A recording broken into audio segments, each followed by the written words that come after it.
당시 흔치 않았던 정치인을 지지하는 모임, 노사모가 인터넷을 중심으로 생겨난 것도 이 시기였다.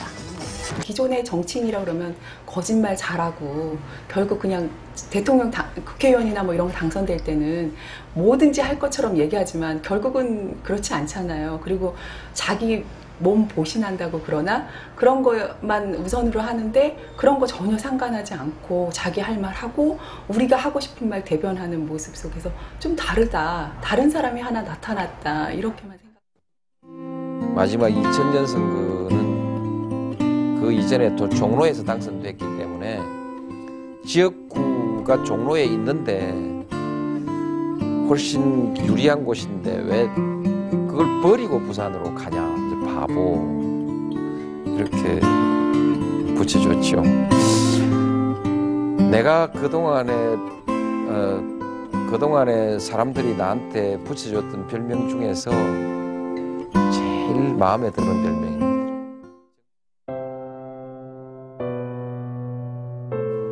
야.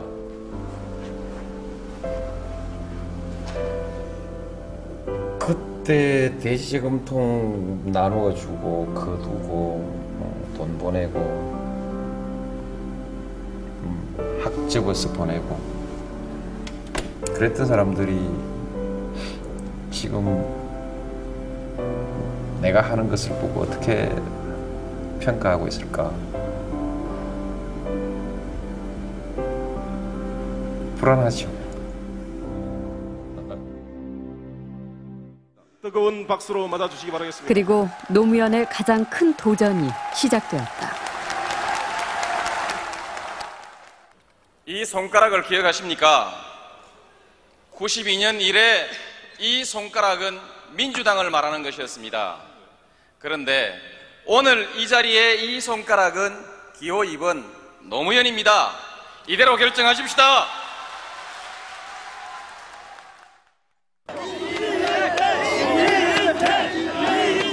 당시 민주당의 대권 후보 자리는 이인재 후보의 대세론이 지배적이었다.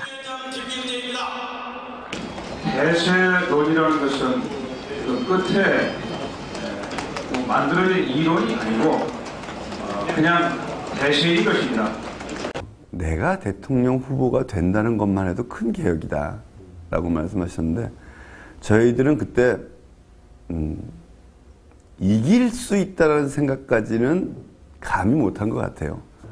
그런데 그때 그 국민 참여 경선 방식으로 그때부터 경선 제도가 바뀌었는데 그 국민 참여 경선 방식이 딱 되는 순간에 말하자면 이제 드디어 해볼 수 있게 됐다라고 이제 최고의 승부처는 광주였다. 제주, 울산에서 의회에 선전을 했던 노무현이지만 광주의 벽은 높아 보였다. 기호 2번 노무현 후보 득표수 595표. 네, 광주 득표 현황이 나오고 있습니다. 예상을 깨고 노무현 후보가 595표로 1위를 차지했습니다. 37.9%의 득표율입니다. 2위는 이인재 후보 491표. 이제 그 다음 주 초부터 갑자기 여론조사가 막 지지도가 올라가기 시작했죠. 그게 상승세를 타면서 그게 영향을 줘서 광주 경선에서 1등을 해버린 거죠. 거기서 승부가 이제 끝나버렸죠. 그냥 조기에 말하자면 종영된 드라마가 돼버린 거죠. 제16대 대통령 후보로 기호 2번 노무현 후보가 당선되었음을 선포합니다.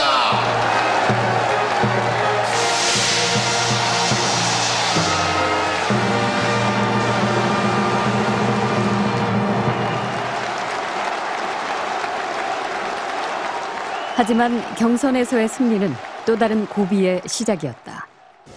대통령 아들 비리가 본격적으로 터져나오면서 김대중 정부 말기, 여당의 지지율과 함께 노무현 후보의 지지도도 급락했다. 민주당 내부에서는 후보 교체론까지 일었다.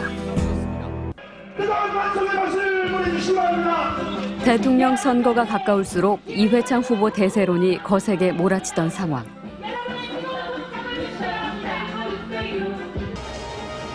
거기에 2002년 월드컵 열기와 함께 정몽준 후보가 대권의 다크호스로 떠오르며 범여권 후보 단일화 요구가 거세진다.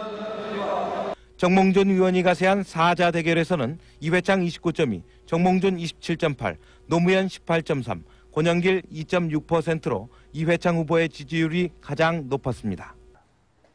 이회창 씨가 40%를 넘어가면 어떤 경우에도 나는 대통령이 될 수 없잖아요. 이길 수가 없잖아요. 이길 확률이 0%. 단일화를 하면 단일 후보가 될 확률이 50%. 그럼 본선에서 이길 확률은 거의 100%다. 그러니까 단일화를 하면 50% 확률로 이제 대통령이 될 수도 있고, 단일화를 안 하면 대통령이 될 확률이 0%니까 0%보다는 50%가 낫잖아요. 그래서 하기로 했습니다. 그러시더라고요. 그래서 두 후보가 지금 단일화 방식에 합의한 뒤에 서로 포옹하는 장면이 나오고 있습니다. 정치에 관한 한 현실적 타협을 거부해왔던 노무현의 행보에 있어 후보 단일화는 절박하고도 파격적인 선택이었다. 후보님께 속상한 말씀을 드렸어요. 오랫동안 수절했던 어머님이 재취하시는 것처럼 기분이 정말 언짢다고 나는 막 그랬어요. 그 단일화 합의하는 것도 억울해 죽겠는데 어떻게 그 로브샷까지 하십니까 내가. 갑자기 감아서 감겼어 그러시더라고요. 더구나 여론조사에서 정몽준 후보에게 밀리고 있던 상황. 단일화는 승리를 장담할 수 없는 위험한 승부였다.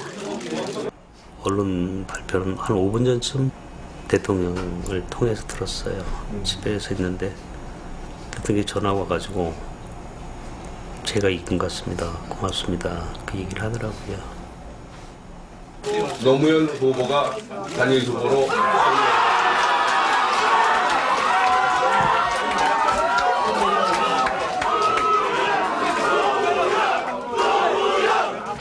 경선에 이어 단일화에서도 예상을 깬 극적인 승리로 지지율을 반등시킨 노무현 후보.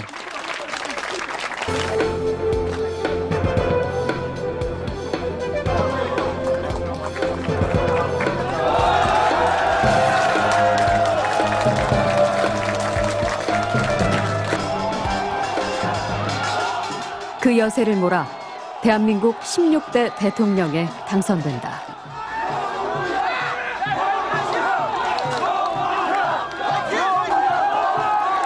네 번의 패배가 가져다준 승리였다.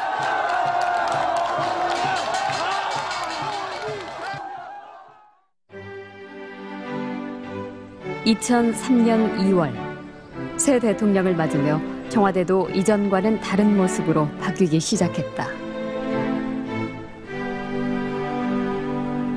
청와대 경내가 저희가 처음 갔을 때는 그 지위에 따라서 그 갈 수 있는 공간이 한정돼 있었습니다. 한 3단계, 4단계로 나눠져서 대통령께서는 처음에 들어가자마자 그걸 다 없애버리셨습니다. 없앴고 일단 청와대 내에 근무하는 사람이라면 똑같이 어디든지 관저 내부를 빼고는 전부 다닐 수 있도록.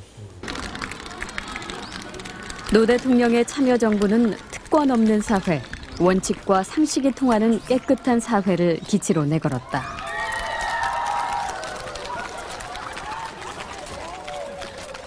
대통령은 권위주의 청산을 위해 스스로 권위를 내려놓았다. 선생님, 예? 예. 비켜라, 선생님 좀 보자. 오늘 대통령까지 만났으니까 입장료 2배네요.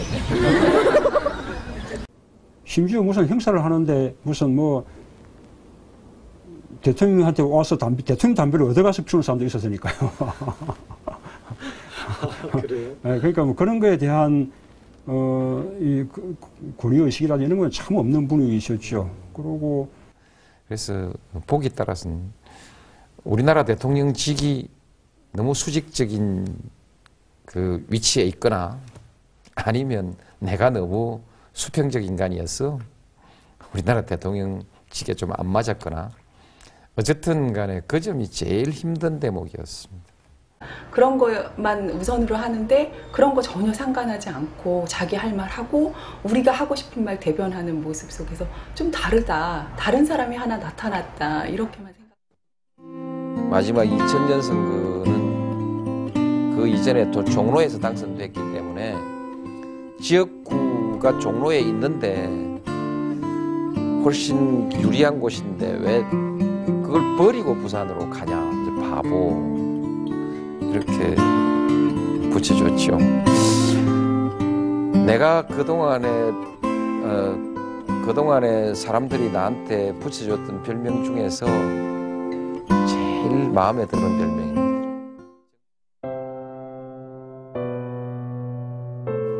야.